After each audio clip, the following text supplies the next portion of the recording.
Irmãos, por favor, abram as vossas Bíblias no livro de Gênesis, capítulo 16. Os irmãos sabem que hoje é o culto da família e nós temos uma palavra, irmãos. Hoje a palavra é um pouco diferente no culto da família, porque é uma palavra de instrução para as famílias, é uma palavra de ensino, não é uma pregação como nós costumamos todos os domingos, mas hoje é mais uma palavra de instrução para as famílias, para que nós possamos sermos direcionados esta noite. Gênesis 16, a partir do versículo 1 até o versículo 6. Quem achou diz amém. Quem não achou, por favor.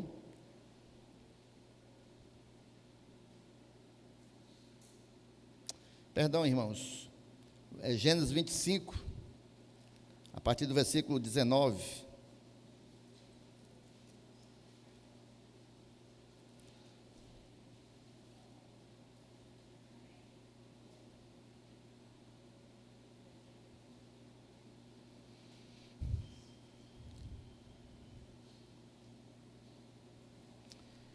Amém. Vamos ler aqui. Se você não achou aí, acompanhe conosco no Data Show. São estas as gerações de Isaque, filho de Abraão. Abraão gerou Isaque. Ele tinha 40 anos quando tomou por esposa Rebeca, filha de Betuel, o arameu de Padã-Arã e irmã de Labão, o arameu. Isaque orou ao Senhor por sua mulher, porque ela era estéril. O Senhor ouviu as orações dele, e Rebeca, a mulher de Isaque, ficou grávida. Os filhos lutavam no ventre dela, então ela disse: por que isso está acontecendo comigo? E ela foi consultar ao Senhor.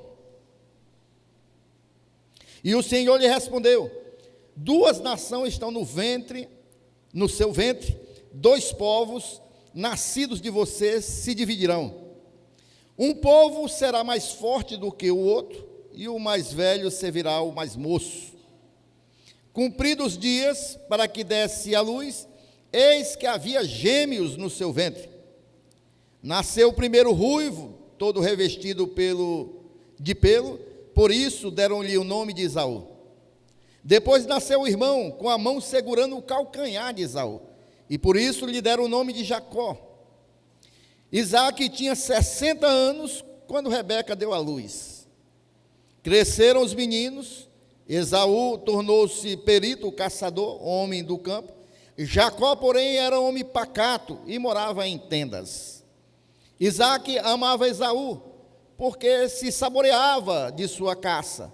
Rebeca, porém, amava Jacó. Jacó tinha feito um ensopado quando Esaú, exausto, veio do campo. E lhe disse: por favor, me deixe comer um pouco da coisa vermelha, essa coisa vermelha aí, pois estou exausto. Por isso deram-lhe o nome de Edom. Jacó respondeu: primeiro me venda o seu direito de primogenitura. E ele respondeu: estou morrendo de fome, de que me vale o direito de primogenitura? Então Jacó disse: primeiro jure. Esaú jurou e vendeu o seu direito de primogenitura a Jacó. E Jacó deu a Esaú pão e um ensopado de lentilhas. Ele comeu e bebeu, levantou-se e saiu. Assim, Esaú desprezou o seu direito de primogenitura. Amém, meus irmãos? Irmãos, eu quero esta noite falar aqui para nós aprender com a família de Isaque. Aprendendo com a família de Isaque. Quem era a família de Isaque, irmãos? Era Isaque, Rebeca, Esaú e Jacó.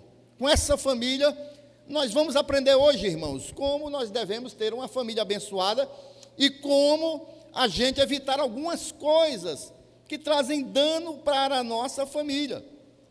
Em Romanos, capítulo 15, versículo 4, irmãos, diz o seguinte, que essas lições, pois tudo que no passado foi escrito, é para o nosso ensino, Para o nosso ensino foi escrito, a fim de que, pela paciência e pela consolação das Escrituras, tenhamos esperança. Então, irmãos, tudo que está na palavra de Deus é para o nosso ensino, é para que a gente venha aprender, é para que a gente venha se espelhar, porque tudo isso, irmãos, é como consolo e esperança para nós. Amém ou não amém, irmãos? Então nós vamos aprender algumas coisas que esta família passou, que esta família fez, algumas boas, algumas ruins. As boas nós implantarmos na nossa casa, as ruins nós vigiarmos para que não entre na nossa casa.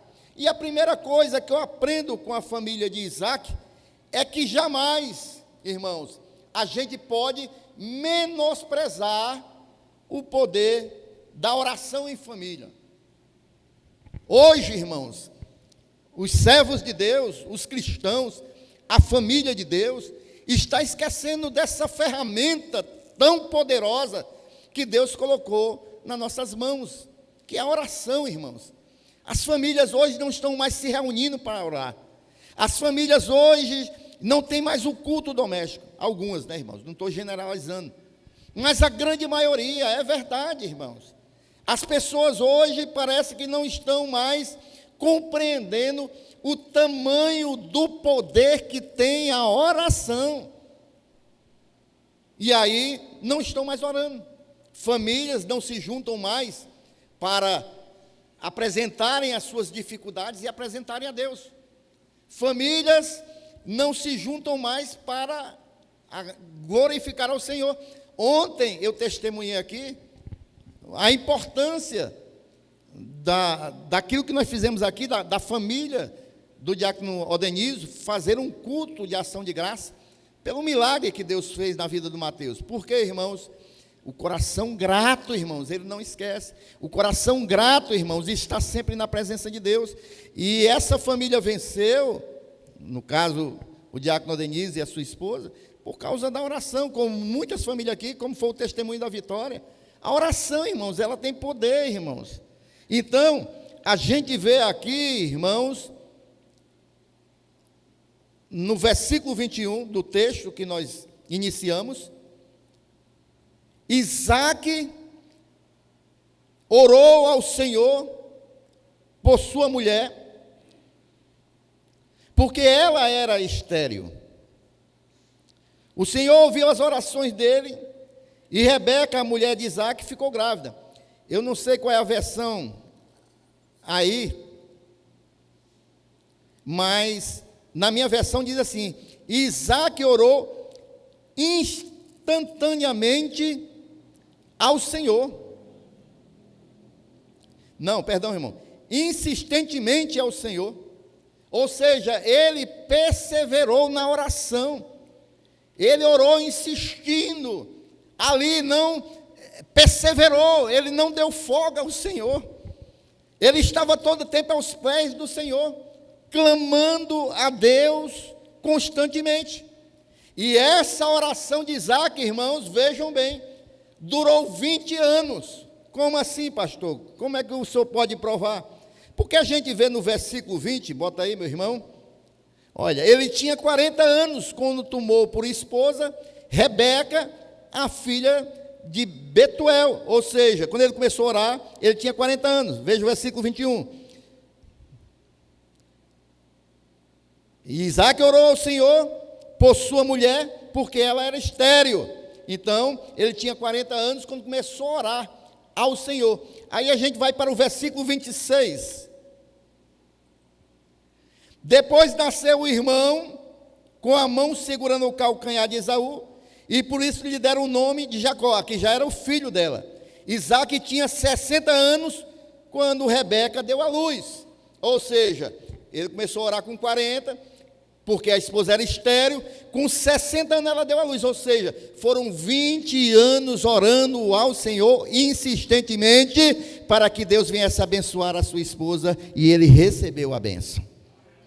Eu não sei quanto tempo você está orando, porque tem gente que é apressado com Deus, irmãos, pensa que Deus é como as coisas que nós utilizamos hoje, que aperta um botão e logo aparece. Não, irmãos, com Deus Ele faz na hora que Ele quer, do jeito que Ele quer, da maneira que Ele quer. O nosso papel é estar clamando, é crendo, apresentando a Deus, e na hora certa, no melhor momento que Deus escolher para nossas vidas, aí Ele concede a bênção para nossas vidas.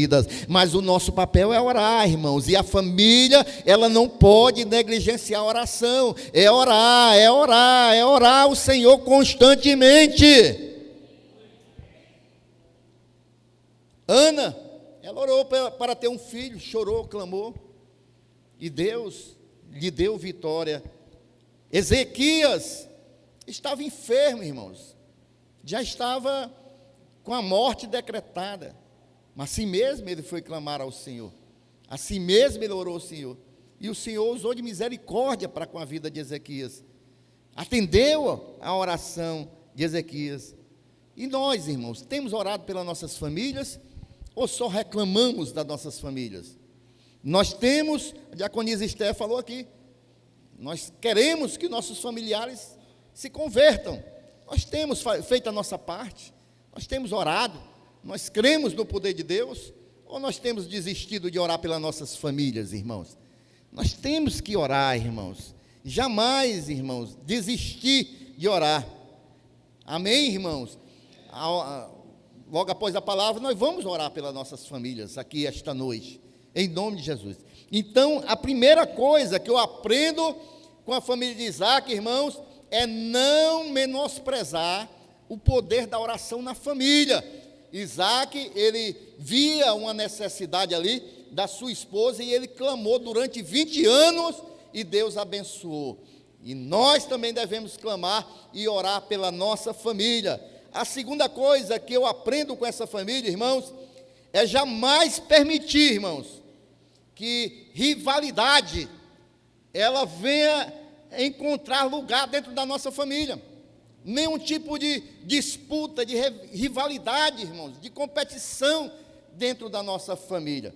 No versículo 22, nós podemos ver, os filhos lutavam no ventre dela, então ela disse, por que isso está acontecendo comigo? E ela foi consultar o Senhor. No ventre, os meninos já estavam, irmãos, em disputa. E isso era só o prenúncio do que viria acontecer com esses dois filhos dela. Eles, quando a gente vai, não precisa abrir não, irmãos, lá em Gênesis 27, irmãos, do 41 45, a gente vê como foi que terminou essa história, que começou no ventre. Era Esaú querendo matar Jacó, irmãos, porque ele foi tapeado por Jacó.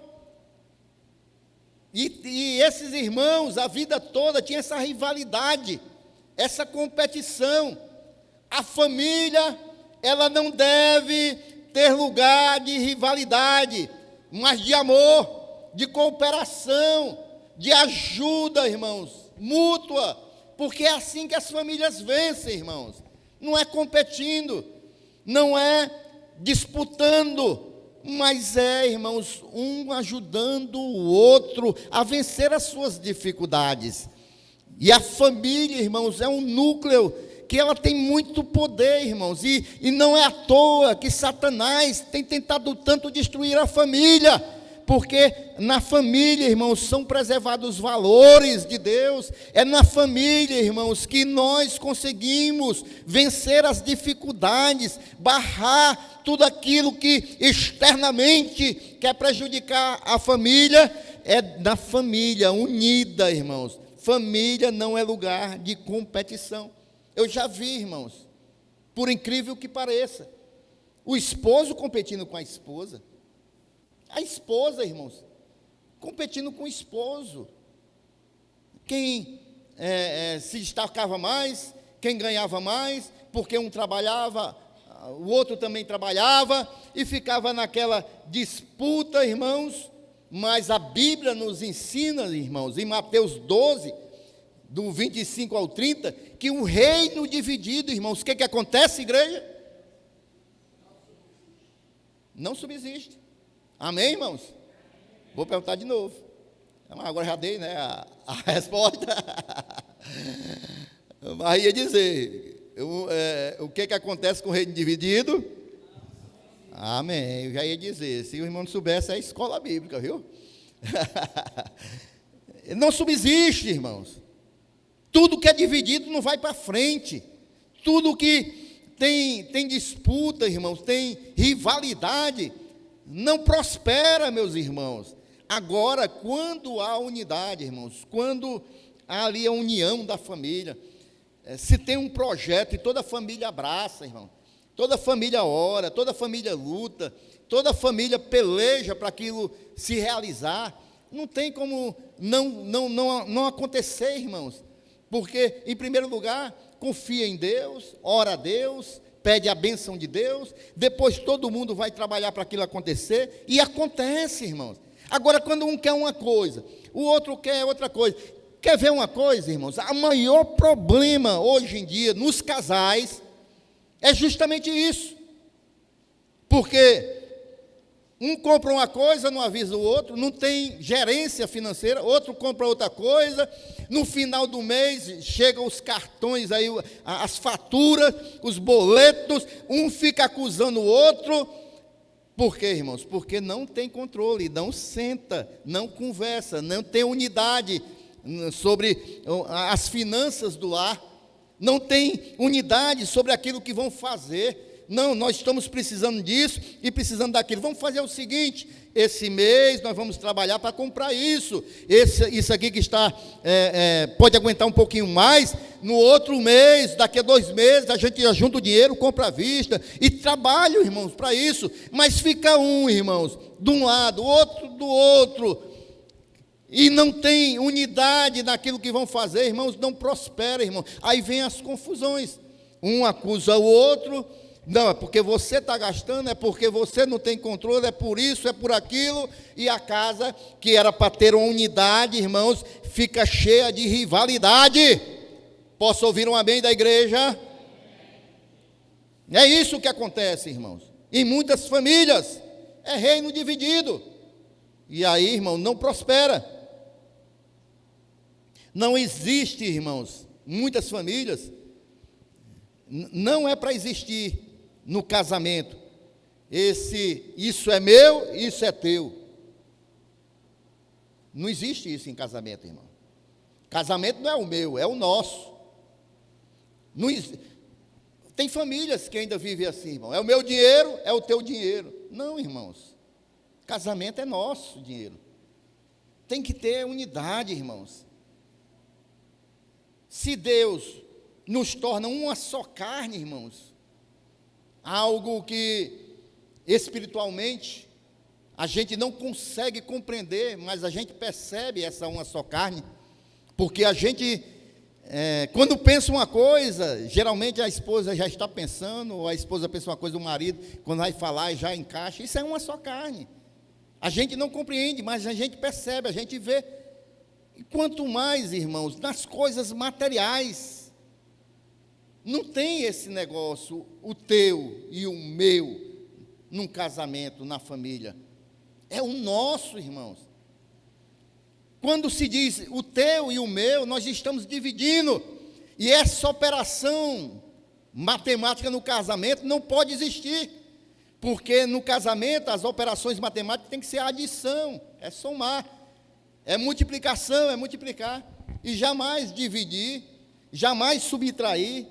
Mas não permita, deixa eu dizer uma coisa para você, não permita que nada venha trazer divisão dentro do seu lar, da sua casa. Não permita que a política venha dividir a família, o futebol venha dividir a família. Não permita que nada exterior venha entrar no seu lar para quebrar a unidade, quebrar a união da família.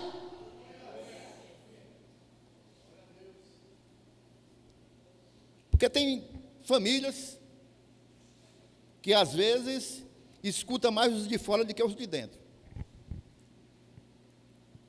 Tem famílias, irmãos, que às vezes está sendo gerida por pessoas de fora. E não pode ser assim. A família que tem que decidir como deve andar. E andar em unidade. Posso ouvir um amém? No versículo 23, irmãos, nós vamos ver uma outra lição. A gente não pode perder a consciência que dentro da família, irmãos, uns vão se destacar mais do que os outros. Isso é normal, irmãos. Isso é normal. Na família da minha esposa, eram 12, não era? Morreu 2. Aí ficaram 10. Aí minha sogra achou pouco. Aí adotou uma para criar. Aí ficou 11. Né? Mas será que desses 11, irmãos, tudo se destacaram? Não. Eu tenho cunhados que são muito influentes lá em Itapoca, né? São diretor de colégios, têm contato lá com as lideranças políticas, tem um certo destaque, certa notoriedade. Agora tem outros que não, irmãos. Tem outros que não conseguiram avançar muito na vida. A família é assim. E a gente tem que ter essa consciência. E o Senhor lhe respondeu: 2 nações estão no seu ventre. 2 povos nascidos de você se dividirão. Um povo será mais forte do que o outro, e o mais velho servirá ao mais moço. Ou seja, um ia se destacar mais do que o outro. Porque família é assim. Uns podem se desenvolver mais, um pode atingir níveis, tanto na sociedade, como intelectual ou financeiro maior do que outros, mesmo criado na mesma família, mesmo sendo criado no mesmo ambiente. Isso é um fato, irmão, em toda e qualquer família. E nós devemos saber como reagir a isso. Eu tenho essa experiência dentro da minha própria casa, irmãos. Dentro do meu próprio lar. Desde novo, o meu irmão sempre se destacou, porque sempre foi muito estudioso. O meu irmão, nós éramos adolescentes, e ele já era inteligente, irmão, já mexia com tudo negócio de eletricidade, e ele fez uma instalação, nós morávamos com José Walter, as casas eram pequenas, e ele, para não incomodar durante a noite, ele fez uma instalação puxando para um pé de mangueira que tinha no quintal, uma luz. Passava a noite estudando embaixo desse pé de mangueira. Minha mãe, às vezes, se acordava, ele estava dormindo em cima dos livros. E logo ele se destacou, irmãos. Porque ele, se não me falha a memória, 18 ou 19 anos, já tinha passado no concurso para sargento da aeronáutica. Já tinha ido lá para Guaratinguetá, em São Paulo, fazer o curso. Enquanto o pastor aqui, na velha vida, carnal ainda, sem conhecer Jesus, estava bebendo nos bar, tinha terminado nem o 2º grau, nem 1º grau, nem nada. Mas ele já estava lá, irmão, já ia ser sargento da aeronáutica. Depois se forma como sargento, vem passar as férias aqui. Você pensa que ele veio com barraca de praia, sunga de praia? Não, irmão, ele veio com um bocado de caixa de livro. Aí ficava nas férias estudando. Aí faz prova para a AMAN, passa, né, para ser oficial. E o pastor estava fazendo o quê? Nessa época eu já era marinheiro, né? Mas continuava a mesma vida, bebendo cachaça de porto em porto.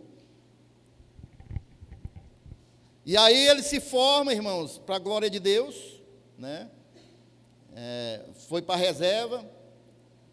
Eu hoje, depois que eu entreguei minha vida para Jesus, Jesus me alinhou mais. Aliás, mais não, me alinhou completo. Né? Aí depois que eu entreguei minha vida para Jesus, não, eu me voltei para o que é realmente essencial na minha vida.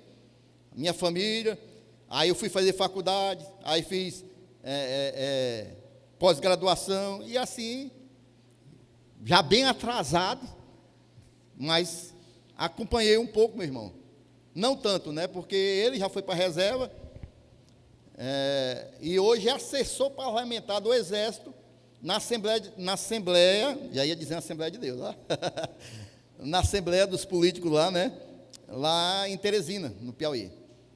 Ele é assessor parlamentar do Exército, representa o Exército junto aos deputados do estado do Piauí. Mas é assim, irmãos, famílias não se destacam mais, outros ficam um pouco mais para trás. Até porque as nossas escolhas é que vão definir o nosso futuro. Aquilo que a gente semeia, irmãos, é o que a gente colhe. Uns decidem semear mais cedo e outros decidem ficar com as sementes e não semear. E aí uns se destacam, quer ser financeiramente, quer por cargo, posição, fama. Mas se você está nessa situação, se destaca na sua família, aí você deve agir com humildade e saber que tudo provém de Deus na sua vida. E se por acaso você ainda não tem sido honrado com algum destaque, você tem que compreender também que se você se esforçou, se você lutou, mas não alcançou ainda, porque tudo está na vontade de Deus. E no momento certo, você vai alcançar, vai também progredir. Amém, irmãos? Agora, uma coisa é certa, na família, nós não podemos, irmãos, permitir que o ciúme ou a inveja venha entrar nos nossos corações. Amém, irmãos? Então, jamais deixe de ter consciência que na família uns vão se destacar mais do que os outros. A quarta lição, irmãos, que eu aprendo nesta família, e essa aqui também é interessante, irmãos. A gente não pode jamais, versículo 27, deixar de reconhecer, irmãos, que cada um de nós, a gente nasce com um temperamento diferente. E isso aqui também é interessante a gente analisar, irmãos. Tanto a gente nasce com um temperamento diferente, como a gente também tem experiências diferentes. Eu já falei muito isso aqui no culto da família. Somente Deus, irmãos, somente Deus para fazer uma maravilha dessa. Pega um homem, pega uma mulher com criações diferentes, irmãos, e bota os dois para conviverem juntos. No meu caso, minha abençoada, foi criado lá em Itapipoca, né? Lá na serra, um regime totalmente diferente. Eu fui criado aqui. Ela teve um tipo de educação, eu tive outro. Ela teve um tipo de cultura, eu tive outro. E aí Deus vai, nos une, e agora nós vamos conviver juntos. É como aquela ilustração sempre que eu gosto de dizer, o casamento é isso, irmão. É como duas pedras rolando no rio, né? No começo vão se chocando, aí eles vão rolando no rio, aí vão ficando lisinha. Mas um tempo que vai correndo no rio, daqui a pouco elas estão bem lisinhas, rolando juntas, não tem mais o atrito. Mas no começo é difícil. Eu não sei se tem jovens aqui que estão pensando em casar. Isso é importante você saber. Se o seu esposo, o futuro esposo, a sua futura esposa, você tem que olhar para a família dele. Você tem que olhar para a família dela, como ele foi criado, como ela foi criada. Porque é daquela maneira que essa pessoa, depois de casado, ela vai se portar.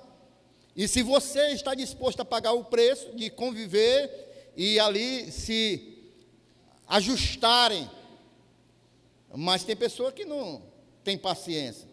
Quando casa, acontece isso aqui, quer mudar o temperamento do outro, quer mudar a forma do outro viver. Cresceram os meninos, Esaú, ele se tornou perito caçador, homem do campo.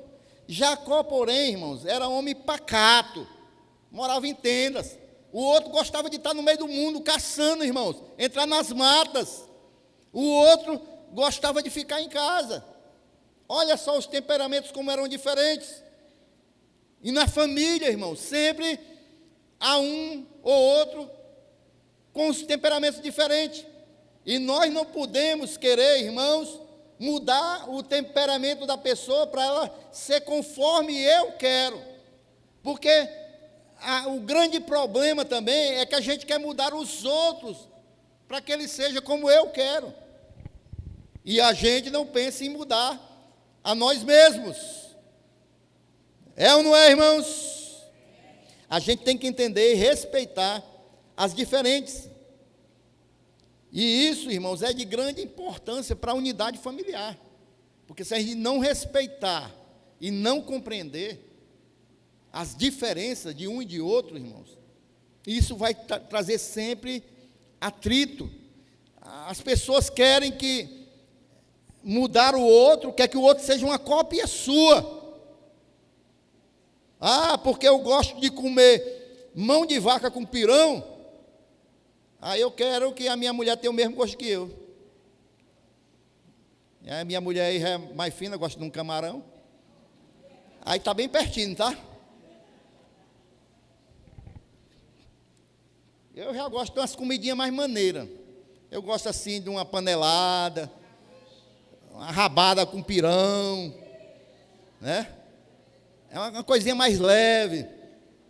A irmã não, a irmã gosta mais de negócio de camarão, negócio de creme de galinha. Isso aí para mim não é janta, irmão. Creme de galinha, isso para mim é merenda.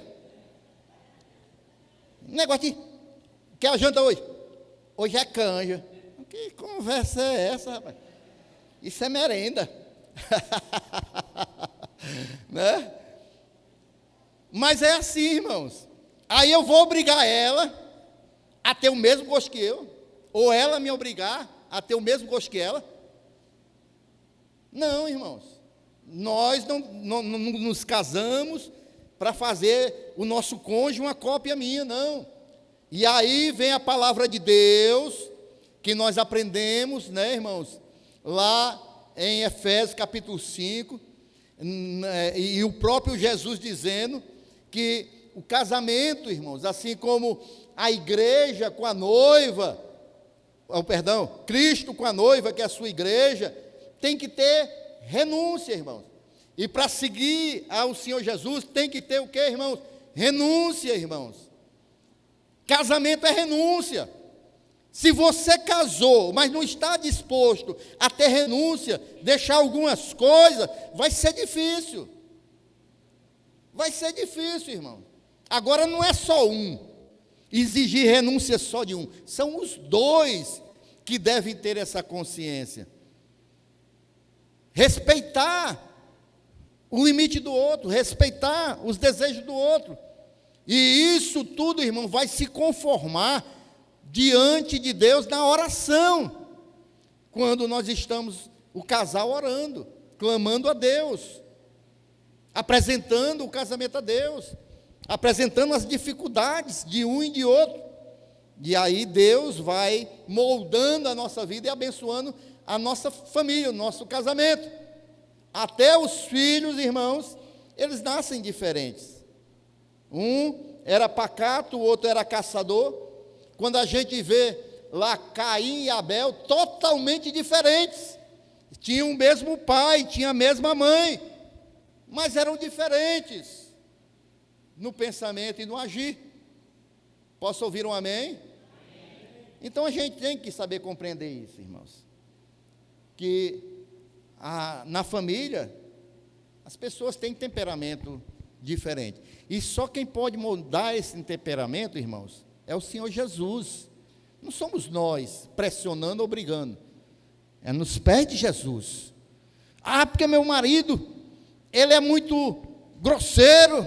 Ah, porque meu marido é isso, é aquilo, não sei o que, e briga, e bate, e fala. Não vai resolver, irmão. O que vai resolver é ir para os pés de Jesus. Porque só quem pode mudar as pessoas é Jesus. Eu me lembro muito bem de uma história, irmãos.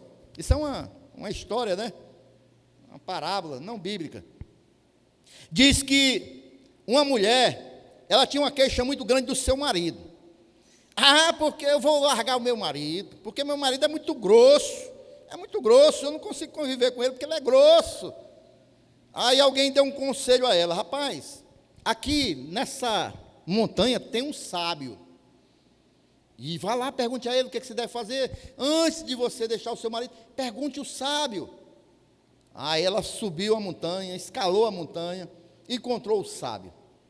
Aí falou toda a história: eu não aguento mais meu marido, porque meu marido é muito grosso, e eu não aguento, eu não sei, eu não tenho mais paciência de viver com ele. Aí o sábio escutou toda a conversa e disse: olha, você vai fazer o seguinte, você vai tirar o bigode de um tigre e fazer um chá e dar para ele beber. Aí pronto. Aí você vai ver que ele vai ser transformado. E a mulher queria muito transformar o marido, e ela ficou pensando como é que ia tirar o bigode desse tigre. Ela ia para a floresta e ela observava de longe o tigre. E ela passou tempo e tempo, e ela tendo ideia, ela começou a levar carne, botava lá, ficava olhando o tigre de longe, o tigre comia carne, e o tigre foi começando a se acostumar com ela. E ela levava, passou, irmãos, uns 4 a 5 anos, até que um dia ela conseguiu chegar perto do tigre e botar a mão na cabeça do tigre. Quando ela botou a mão na cabeça do tigre, puxou o bigode do tigre e saiu correndo. Chegou para o mestre. Consegui, mestre. 5 anos, mas eu consegui. Aí o mestre disse, foi? O que você vai fazer agora? Vou fazer um chá para o meu marido ser transformado. Não. Se você passou 5 anos tendo paciência para tirar o bigode de um tigre que é valente, raivoso, você não precisa de mais nada. Vá conviver com o seu marido. Aprenda a conviver com ele. Tenha a paciência que você teve para tirar o bigode do tigre. Vá conviver com o seu marido. Essa é a moral da história. Porque a gente tem paciência para muita coisa. Agora, dentro de casa, a gente não quer ter paciência. Em casa, a gente quer tudo do jeito que a gente quer, na hora que a gente quer, e aí não dá certo. Amém ou não amém, irmãos? Para concluir, irmãos, já vamos para mais uma lição. Versículo 28.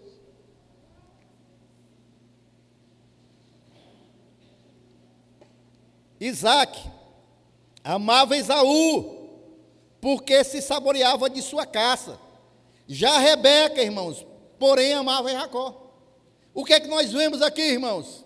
Parcialidade na criação dos filhos. Um amava mais a um e outro amava mais a outro. E na criação dos filhos não pode ter parcialidade. Na criação dos filhos não tem o melhor, não, tem que ser criado igual, irmãos. O amor tem que ser igual. Não pode ter essa parcialidade que eles tinham aqui, não. E isso, irmãos, trouxe muitos problemas futuros para essa família. Pelo fato de Rebeca amar mais a Jacó, foi que ela quis que ele ganhasse ali a primogenitura, mesmo sem ter direito. Colocou lá um pelo sobre o braço dele, para imitar Esaú, no seu peito. Isaac já não via mais, e quando tocou nele, pensava que era outro filho, por artimanha de Rebeca, que amava mais a Jacó. Mas Isaac queria abençoar Esaú, até porque ele era o mais velho, né? E até porque ele tinha o direito da primogenitura. E aí isso trouxe um grande problema, porque quando Esaú é roubado da sua primogenitura, ele ameaça matar Jacó, ele tem que fugir de dentro da sua casa. Isso tudo, irmãos, por causa que os pais faziam partidarismo na criação dos filhos. E o interessante disso tudo, irmãos, que quando os filhos são criados com partidarismo, um é amado mais do que o outro, isso vai se tornar um comportamento repetitivo. Eles também vão fazer isso com os filhos dele. É ou não é? O que foi que Jacó fez, irmãos?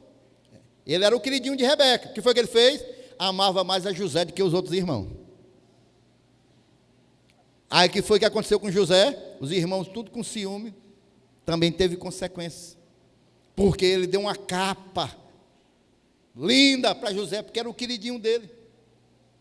Porque ele foi criado assim, irmãos. E ele repetiu o comportamento do pai dele. E isso também trouxe problema. Por isso, não deixe jamais que esse partidarismo, esse amor por um mais do que o outro, venha a existir dentro do nosso lar. E por último, irmãos, versículo 29 ao 33, jamais tire proveito de uma situação de fraqueza de alguém da família. Alguém está mais fraco, e eu aproveito para tirar vantagem, ganhar vantagem. Jacó tinha feito um ensopado quando Esaú, exausto, veio do campo, E lhe disse: por favor, me deixe comer um pouco da coisa vermelha, a carne, né? Essa coisa vermelha aí, pois estou exausto. Estava fraco, cansado. Por isso deram-lhe o nome de Edom, por causa do vermelho, né? Jacó respondeu: primeiro, olha aí, se aproveitando da situação, primeiro me venda o seu direito de primogenitura. E ele respondeu: estou morrendo de fome, de que me vale o direito de primogenitura? Então Jacó disse: primeiro jure. Isaú jurou e vendeu o seu direito de primogenitura a Jacó. Jacó se aproveitou do momento ali de fraqueza de Esaú, irmãos. Foi isso que ele fez. Aproveitou a situação de vulnerabilidade do irmão, vulnerabilidade do irmão, e aí se aproveitou e tomou o direito de primogenitura. Em muitas famílias, irmãos, as pessoas, elas se aproveitam financeiramente, emocionalmente, de outros membros que estejam mais fracos. Eu já conheci um caso, escuta isso aqui, irmãos. Escuta isso aqui que eu vou falar para você. Você vai pensar que é história, mas é não. A gente, irmãos, que tem um tempo na pastoreando, a gente escuta muita coisa. Eu conheci, irmãos, uma história. Marido e a mulher, os dois trabalhavam. Os dois trabalhavam. Um tinha a sua renda e a outra tinha a renda dela. E era esses casal, que é o teu dinheiro e o meu dinheiro. Agora vejam bem, irmão. Sabe o que foi que o marido fez? A esposa estava precisando pagar lá uma prestação, estava sem o dinheiro. O marido não deu para a esposa, emprestou com juro.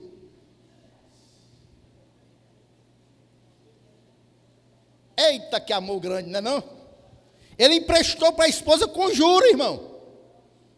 Está muito aperreada, tá? Não, rapaz, não vai vencer não, sua prestação. Eu vou lhe dar o dinheiro, tá certo? 10%, viu?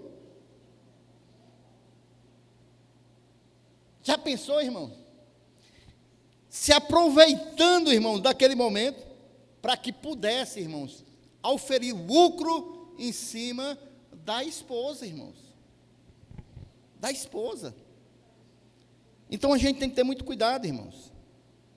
E por último, irmão, para a gente orar, eu creio que esse é um dos tópicos mais importantes que nós, como família, devemos atentar. Do versículo 29 ao 34, que nós acabamos de ler aqui, com relação ao direito de primogenitura. Nós, como família, devemos ter o cuidado para jamais, meus irmãos, menosprezar as coisas espirituais dentro da família. Foi isso que aconteceu aqui, irmãos. Porque o direito de primogenitura, irmãos, era um grande privilégio. Não é só que herdar ali a autoridade sobre o restante da família, não, irmãos, do pai, não. O primogênito recebia uma bênção paterna, essa bênção que os filhos não podem desprezar dos seus pais. Nós temos que resgatar isso, irmãos. Eu, irmãos, tenho 58 anos, até hoje eu peço a bênção do meu pai e minha mãe. Eu peço a bênção. Quem é que quer ser abençoado aqui, irmão? Quem gosta de ser abençoado? Então peça a bênção quem tem autoridade espiritual sobre a sua vida. Os filhos hoje, irmãos, não fazem mais isso. Eu estava conversando com o diácono Denísio, um tempo aí, mês passado, não foi? Não me lembro, não. Em Tapipoca, os filhos, pode ter a idade que tiver, ainda pede bênção. Os sobrinhos da Rosinha, né, pelo respeito que eles me têm, eles me pedem uma bênção como tio. Eu chego lá, benção tio, Deus te abençoe. Mas hoje, irmãos, os filhos estão esquecendo a grande bênção. E aí, irmãos, o primogênito recebia a bênção paterna, que era praticamente como uma palavra profética sobre a vida daquele filho que recebia. Ali ele profetizava sobre aquele filho, que aquele filho ia ser, dominar terras, que aquele filho ia ser isso, ia ser aquilo. Isso era a bênção da primogenitura. Isso era algo poderoso e é nos nossos dias espiritualmente. Você tem orado pelos seus filhos, impondo as mãos sobre ele? Ele dormindo, acordado, seus netos. Pai, abençoa, que venha ser, como eu faço aqui, venham ser homens de Deus, mulheres de Deus. Isso é importante, irmãos. Isso simboliza a bênção espiritual que o Senhor pode nos conceder. Meus irmãos, nós somos servos de Deus. Meus irmãos, nós temos uma vida espiritual. Nós temos noção do que é o mundo espiritual. E nós não podemos desprezar isso dentro da nossa família. Nós temos que abençoar, irmão, a nossa casa, os nossos filhos. Nós temos que abençoar o nosso lar, nossas finanças. Nós temos, irmãos, essa autoridade dada por Senhor Jesus. Assim desprezou Esaú o seu direito de primogênito. Ele não valorizou a bênção espiritual que ele poderia receber. Ele trocou por um prato de lentilha. Ele não teve zelo pela bênção de Deus sobre a sua vida. E aí, irmãos, Hebreus capítulo 12, versículo 16 e 17, chama ele de profano.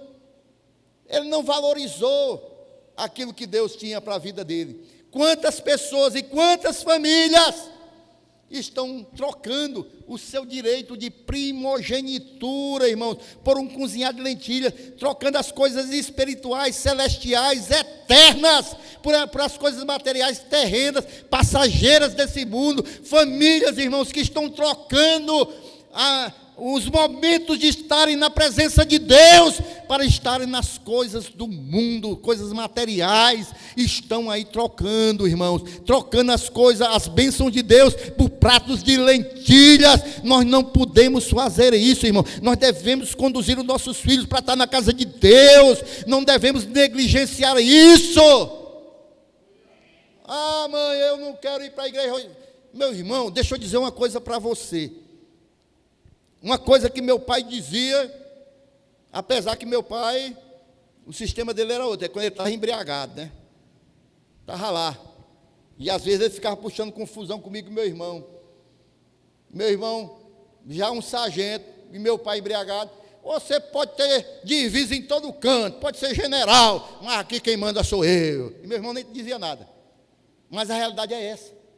Enquanto nós somos filhos, enquanto nós estamos dentro do lar dos nossos pais, quem manda é o pai e a mãe.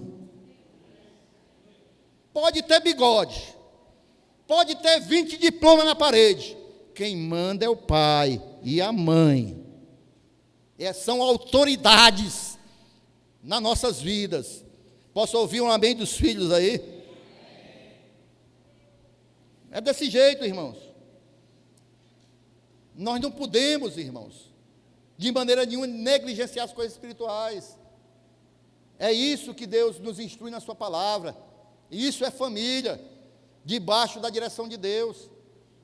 É o pai, a mãe, seus filhos. A sociedade aí hoje estão criando vários outros tipos de família. Porque o diabo, ele é imitador, quer imitar tudo que Deus cria. Quer imitar tudo que Deus cria. Deus criou, nos deu, melhor dizendo, a salvação pelo sangue de Jesus. O diabo começa a matar, derramar sangue de bode, sangue de não sei de quê, querendo imitar ao Senhor. É imitador. Na família do mesmo jeito. Deus criou a família, o homem, a mulher e a sua prole.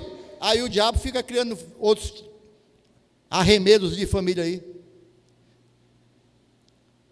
Mas a família, irmãos, criada por Deus, ela deve se submeter à vontade de Deus.